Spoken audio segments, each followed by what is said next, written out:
Nigeria's journey to reduce the reliance on crude oil hasn't started today, it started many decades ago. How much have we done? How much benefit have we had? That we've had the private sector participation. Now we have economic zones saying that they do have a role to play.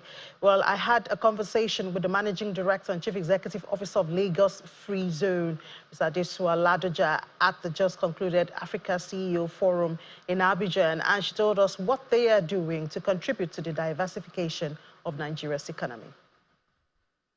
If you are an investor in Nigeria and you invest through the free zone, your export of goods from the free zone is CIT exempt. It's a tax incentive that essentially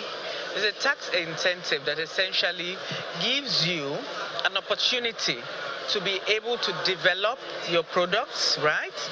And also create import substitution for the government and value-added services. Now, what makes Lagos Free Zone very unique is the fact that we have a deep sea port embedded in the industrial park that is Lagos Free Zone. This has a lot of advantages for the persons who are in the free zone. It means that your raw materials, you can get them readily available. It means that if you are export-driven, you can export your goods. You can export your goods through the deep sea port. And it means that your clearance of goods, right, through the port is on a very fast track. In fact, we're doing 48 hours, we're doing 72 hours, as compared to if you are in the customs territory. Business is that for you to be successful as a business, you need to be free from all those concerns that typically you will experience. And what do I mean? The issue of power, right? The issue of utilities, the issue of infrastructure.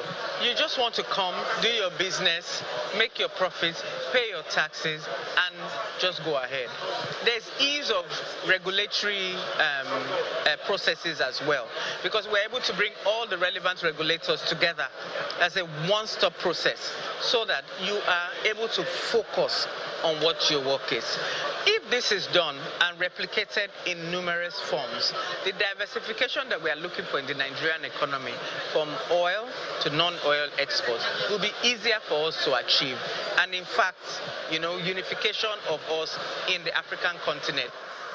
Well, I hear it's really expensive getting into these zones, and it's not free at all. Okay, so it's good that you said that it's not free, because a lot of people, when they hear free zone, they assume that everything to do with what we are doing is free and that you don't pay anything for it. Nothing could be further than the truth. In fact, the best way to describe us as special economic zones, not free trade zones, right? And yes, it comes at a cost, but it is a cost that it's a good cost, because it's a cost that means that you get value for money, right? If you've seen the development in the Lekki economic zone over the last few years, you will agree with me that there's been a lot of improvement in the state of the roads, in the provision of power. For instance, in the free zone, we have power, compressed natural gas. We've built a power plant that now will be having piped natural gas soon. These are things that will make your facility easier for you to run. Now, if you were doing this on your own, you can imagine how much money and how much effort and time they are putting into this thing that you are doing. When you're in the free zone, we take care of all those things for you. We liaise with the customs on your behalf for clearance of your goods. You will pay, but it is good value for money that we are giving you. So while you help your customers or your clients in dealing with the challenges in the zone, they still have to deal with the realities, you know, that we have in on the outside, the bigger Nigeria. What we say to you is that we hold your hand through the process, from the beginning to the end, right? And what are these issues? A lot of times you just need to have an understanding of the regulatory framework of whatever business or industry that you are involved in. Why a lot of people have difficulties that they don't understand the rules, the regulations, the policies that affect the what they are about to enter into. Now we have research associates that work with us, that they can prepare business plans for you that will come with everything that you need to know about the field that you're about to enter into. So there are no surprises. Once you remove the element of surprise, then the rest becomes process. And we make sure we standardize a lot of these processes on your behalf so that you don't have that problem. So with the picture you've painted, doesn't sound like there's a place for small businesses, and they make up the majority of businesses in Nigeria. We've also been given this feedback, right? And so recently, we're looking into creating a hub in the free zone for medium, small and medium scale enterprises, so that they can also have access to some of these things that can be a game changer for them, right? They also need access to raw materials. They need access to the ecosystem that we have created, because you can be manufacturing something in the zone, and there's another enterprise that is making cartons, and you have access to that. If you want to build your facility, there's an entity there that is doing steel panels. So you can imagine it's a nice ecosystem of symbiotic businesses. So we are creating something similar for small and medium scale enterprises, so that they can be close to and access these advantages that the large scale companies have. From your interaction with these industries, what sectors would you say could be described as the low-hanging fruit for the country if we want to accelerate our diversification as a country? That's a very good question. What we've noticed is that logistics is something that is very big, right? Pharmaceuticals, paper is also very good. Petrochemicals is always there.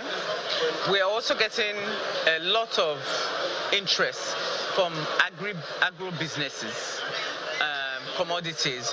For the port itself, they are doing a lot of exports of minerals, right? Lithium, cocoa, and all. Nigeria is a very rich country. There's practically nothing that we cannot generate. The important thing is that we need to do it to the highest standard possible in a consistent manner with the support of government in terms of infrastructure like roads, and because from farm to market, from factory to port, it requires a connection, a connectivity, and that's where government needs to come in, while we then are able to help with issue of the port for you to get to where you want to go. We have companies that have heard about the zone.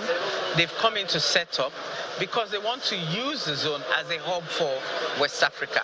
So you can imagine, it's really helping us to create that market that has not been available. And of course, you are close proximity to what we call the customs territory, which is Nigeria, which has, you know how large our population is.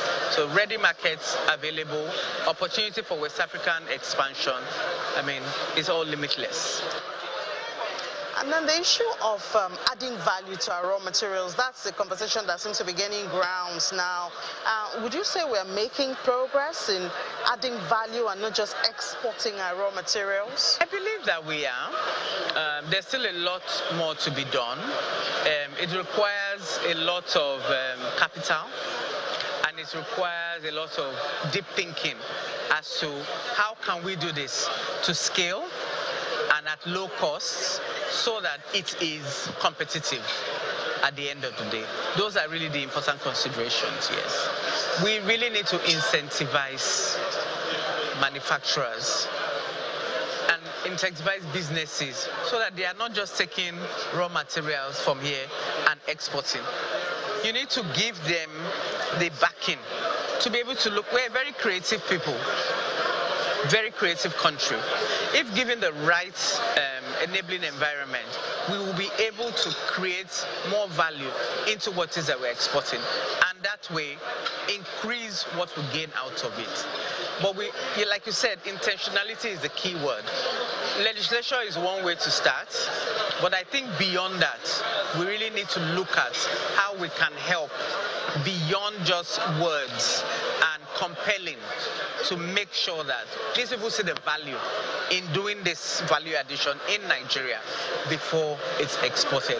I think that we are beginning to see some of that, and it will only get better, and we're on the road to recovery. Yes.